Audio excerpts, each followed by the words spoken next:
Hi everybody, GG's are up here. Today we're going to be discussing which perks I would recommend using that are available at the start for beginner players, as well as what I think are the best teachable perks for you to get for the majority of killers. This list is subject to change over time, so if you have any questions in the future, feel free to comment them here or ask over on my Twitch.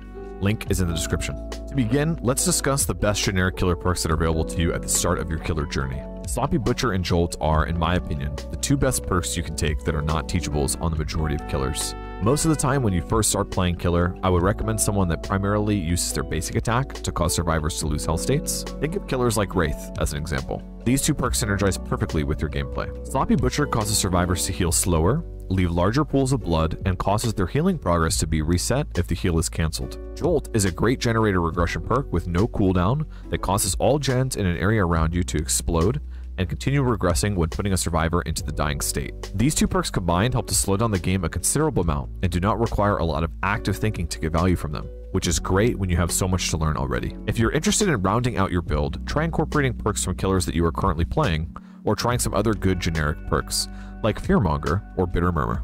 The current killer meta in Dead by Daylight revolves around perks that slow the game down.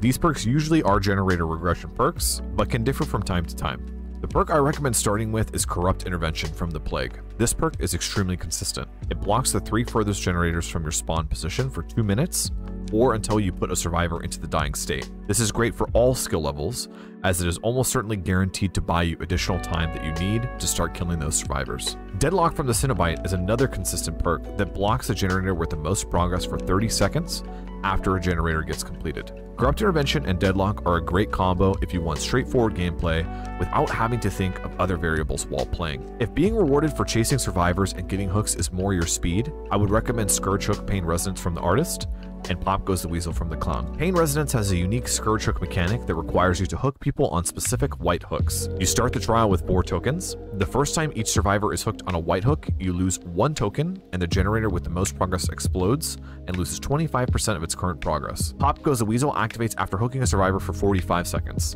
The next generator you kick loses 20% of its current progress. Both of these perks are very powerful generator regression perks, but require you to be hooking survivors often to reap their rewards. Ultimately, which path you choose for your first 2 killer teachables depends solely on your playstyle and preference. At this time of recording, all 4 perks are extremely strong, and I would definitely recommend picking them up if you're interested in purchasing more chapters moving forward. In addition to these very strong meta perks, the killers discussed above all come with at least 1 other good perk to add to your arsenal. Infectious Fright, Hex Plaything, Hex Pentimento, and Bamboozle are all powerful perks that can be strong in a plethora of builds, but usually require more setup to show their true potential. If you have any further questions, please feel free to ask in my comments below. I read every comment, and it's been great seeing people come over to my Twitch from YouTube to hang out. I hope you enjoyed the video, and thank you so much for watching. Have a great day.